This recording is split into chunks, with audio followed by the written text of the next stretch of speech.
Aprelin 1-də Yeni Azərbaycan Partiyasının mərkəzi aparatında YAP sədrinin müavini, mərkəzi aparatın rəhbəri Tahir Budaqov ilə Türk Dövlətləri Təşkilatına üzv dövlətlərin hökumət başçılarının görüşündə iştirak etmək məqsədi ilə ölkəmizdə səfərdə olan Şimali Kipr Türk Cümhuriyyətinin baş naziri, Ulusal Birlik Partiyasının sədri Ünal Üstelin rəhbərlik etdiyi nümayəndə heyəti arasında görüş keçirilib.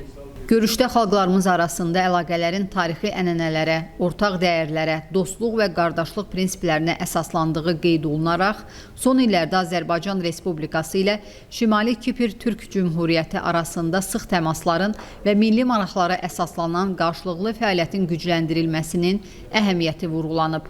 Fəal siyasi dialoq şəraitində iqtisadi, ticari, təhsil, turizm, mədəni, humanitar və digər sahələrdə çoxşaxəli əməkdaşlıq üçün geniş potensialın mövcud olduğu bildirilib. Şimali Kipr Türk Cümhuriyyətinin Türk Dövlətləri Təşkilatına müşahidəçi üzv statusunda qəbul olunmasında Azərbaycan Respublikasının prezidenti, Yeni Azərbaycan Partiyasının sədri İlham Əliyevin müstəsna rolunun Şimali Kipr Türk xalqı tərəfindən yüksək qiymətləndirildiyi qeyd olunub. Türk dünyasında işbirliyinin dərinləşdirilməsinin böyük önəm daşıdığı bildirilərək, Türk Dövlətləri Təşkilatının mürəkkəb qlobal problemlərlə xarakterizə edilən müasir beynəlxalq münasibətlər sistemində mövqeyinin möhkəmləndirilməsinin mühüm strateji prioritet olduğu nəzərə çatdırılıb. Görüş zamanı Türk dövlətlərinin hakim siyasi partiyaları arasında münasibətlərin genişləndirilməsinin də diqqət mərkəzində olduğu qeyd edilərək, YAP-UBP əlaqələrinin mövcud vəziyyəti və inkişaf perspektivləri müzakirə olunub.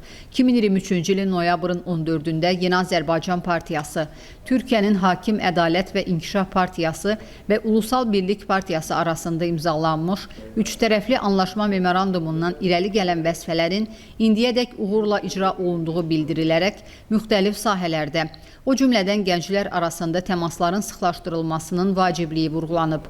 2022-ci ildən başlayaraq hər il iyunun 15-də Yeni Azərbaycan Partiyasının təşkilatçılığı ilə Şuşa şəhərində keçirilən beynəlxalq konfransın dost və tərəfdaş ölkələrin siyasi partiyaları arasında münasibətlərin inkişafı xüsusunda önəmi qeyd olunub. Görüşdə qarşılıqlı maraq doğuran digər bir sıra məsələlərə dair fikir mübadiləsi aparılıb. Regional və beynəlxalq təhlükəsizliyə təhdid yaradan hallara qarşı sistemli mübarizənin önəmi vurğulanaraq, bütün məsələlərin ölkələrin ərazi bütövlüyü, müstəqilliyi və suverenliyinə hörmət olunmaqla beynəlxalq hüquq normaları əsasında və sülh şəraitində həllinin zəruriliyi qeyd edilib.